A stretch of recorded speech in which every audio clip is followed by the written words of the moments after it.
मसला है violence India का, और हिंदुस्तान का ये जो सबसे बड़ा मसला है, इसका हल क्या हो सकता है। हमारे झा साहब ने तो मुझे और ज़्यादा खौफजदा कर दिया कि उन्होंने कह दिया कि भाई इसका तो कोई हल है ही नहीं। अगर करने पे आ जाए तो क्या नहीं हो सकता। वायलेंस इसलिए है क्योंकि वोटों की राजनीति हो रही है। आज मैं कहता हूं कि 2024 की सबको फिक्र है, लेकिन 2024 में करना क्या है ये फिक्र किसी को नहीं है। हर आदमी कह रहा है कि वोट देना है। जो भारतीय जनता पार्टी से नाराज हैं वो ये कह रहे हैं कि किसी सूरत से इनको जाना है, कुछ भी हो इनको हराना है। लेकिन मैं आपसे पूछता हूं, सवाल है मेरा कि आपने नरेंद्र मोदी के एनडीए के 10 साल देख लिए और इससे पहले यूपीए के मनमोहन सिंह के 10 साल आपने देखे। मैं आपसे कहता हूं इन दोनों 10 सालों, पूरे आज़ादी से बात के आज तक की बात मैं नहीं करता, इन 10 सालों का अगर तज्जिया करने आप बैठेंगे तो ये पाएंगे कि उस यूपीए सरकार के पीछे भी आरएसएस का हाथ था, वही देश चलाने का काम कर रहे थे, और इस एनडीए के सरकार के साथ भी पूरा उनका हाथ है और वही सरकार चलाने का काम कर रहे हैं। हमें आरएसएस, विश्व हिंदू परिषद और बजरंग दल का इलाज तलाश करना है, यही मसले का सबसे बड़ा हल है। हमें बहुत बड़ी ताकत है हमारी, लेकिन हमें बांटा गया है। तुम मुसलमान हो, तुम दलित हो, तुम पिछड़े हो। अगर हम तमाम मुत्तहिद होकर आज खड़े हो जाएं तो ना एनडीए हमारा मुकाबला कर सकती है और ना ये इंडिया वाला गठबंधन हमारा मुकाबला कर सकता है। अगर करना है, अपने देश का काम करना है, अपने देश में रखते हो तो आज उठकर खड़े हो जाओ। दलित और मुस्लिम तमाम को मुत्तहिद करो, तमाम के तमाम मुत्तहिद होंगे तो हम तीसरा मोर्चा बन सकते हैं और बराबर की लड़ाई लड़ सकते हैं। अगर ये हिम्मत है तो इस किस्म के इजलास का कोई मतलब है, और अगर ये हिम्मत नहीं है तो मैं समझता हूं कि चाहे एनडीए के साथ चले जाओ, चाहे इंडिया के साथ चले जाओ, यूं समझ लो कि तुम आरएसएस के ही साथ जा रहे हो। तो आरएसएस के साथ अगर जाना है तो आप लोग जाने, लेकिन हमने ये तय किया है कि इंशाअल्लाह किसी भी कीमत पर हम आरएसएस को मजबूत नहीं होने देंगे। कांग्रेस के जीतने से भी आरएसएस मजबूत होगी और भारतीय जनता पार्टी के जीतने से भी आरएसएस मजबूत होगी। हम दलित हैं,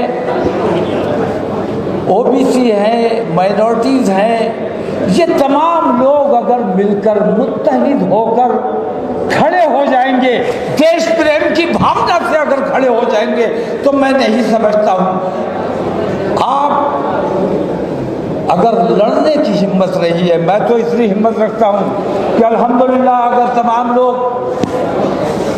मुत्तहिद होने का वादा करें, ईमानदारी का वादा करें, तो इंशाअल्लाह तीसरा मोर्चा बनाया जा सकता है।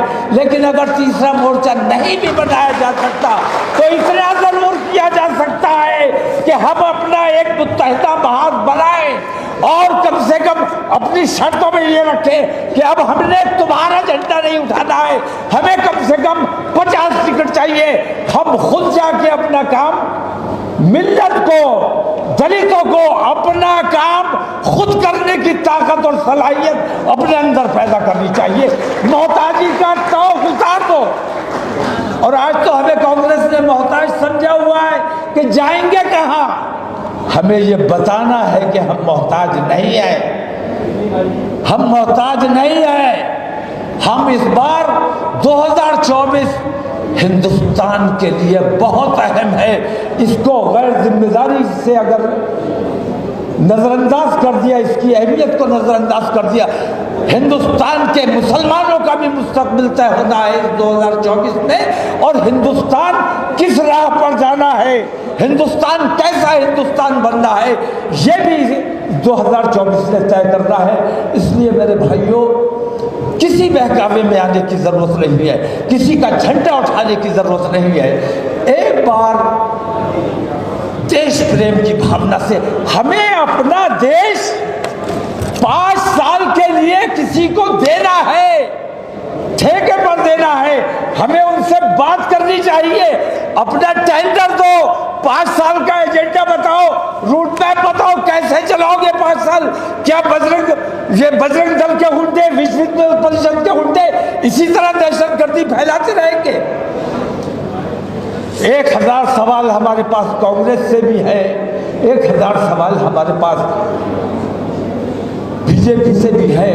लेकिन अब मैं ये समझता हूँ कि सवाल करने का वक्त नहीं रहा। हमने उनको भी आजमाया है, हमने इनको भी आजमाया है। अब वक्त है हमें अपने आप को आजमाने का, अपनी ताकत का मुजाहरा करने का। इसलिए मैं कहता हूँ एससी, ओबीसी, माइनॉरिटीज तमाम लोग मुत्तहिद होकर खड़े हो जाओ। इंशाअल्लाह इतनी बड़ी ताकत बनोगे कि भारतीय जनता पार्टी और कांग्रेस तुम्हारा मुकाबला नहीं कर सकते।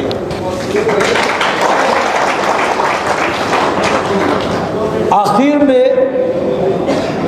एक बात कह के मैं अपनी बात खत्म करता हूं कि अभी परसों का वाकया है, इंडिया में जो कुछ हो रहा है हमें तो आदत है, बर्दाश्त करते आए हैं। खुद बम मारते थे, कहते थे मुसलमानों ने मार दिया, और कांग्रेस वाले हमें गिरफ्तार करते थे। हमारे बच्चों पर आतंकवाद का इल्जाम लगाया जाता था, हमारे बच्चों का झूठा इनकाउंटर किया जाता था। ये सारी तकलीफें हमने देखी है, झेली है, बर्दाश्त की है और बर्दाश्त करते रहे हैं। लेकिन पाकिस्तान में जो कुछ हुआ 2 रोज पहले, ये बर्दाश्त नहीं किया जाएगा। पाकिस्तान को हम चेता देना चाहते हैं कि अपने मुल्क की माइनॉरिटीज के साथ इंसाफ करो, उनके ऊपर जुल्म नहीं होना चाहिए। अगर उन पर जुल्म किया जाएगा तो तुम्हारा घेराव किया जाएगा, तुम्हारा बाइकाट किया जाएगा, हिंदुस्तान से तुम्हारी एम्बेसी खत्म कराई जाएगी। ईसाइयों के साथ बहुत बड़ा जुल्म किया, बाइबल को जलाया गया। मैं ये कहता हूँ कि कुरान की बेहुरमती अगर स्वीडन में की गई है तो पाकिस्तान में बाइबल को जलाने से क्या उसका इजाला हो जाएगा? क्या कुरान की अजमत बढ़ जाएगी? कुरान की जो अजमत है वो अपनी जगह है। और मुसलमान, हमारे यहाँ इस्लाम में बदला लेने का कोई तरीका नहीं है, हमें बदला नहीं लेना चाहिए और हमें तमाम किताबों का एहतराम करना चाहिए। बाइबल भी हमारी किताब है, ईसा अलैहिस्सलाम भी हमारे नबी हैं।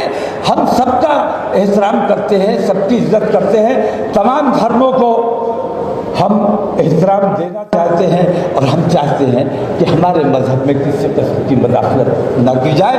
हिंदुस्तान जिंदाबाद।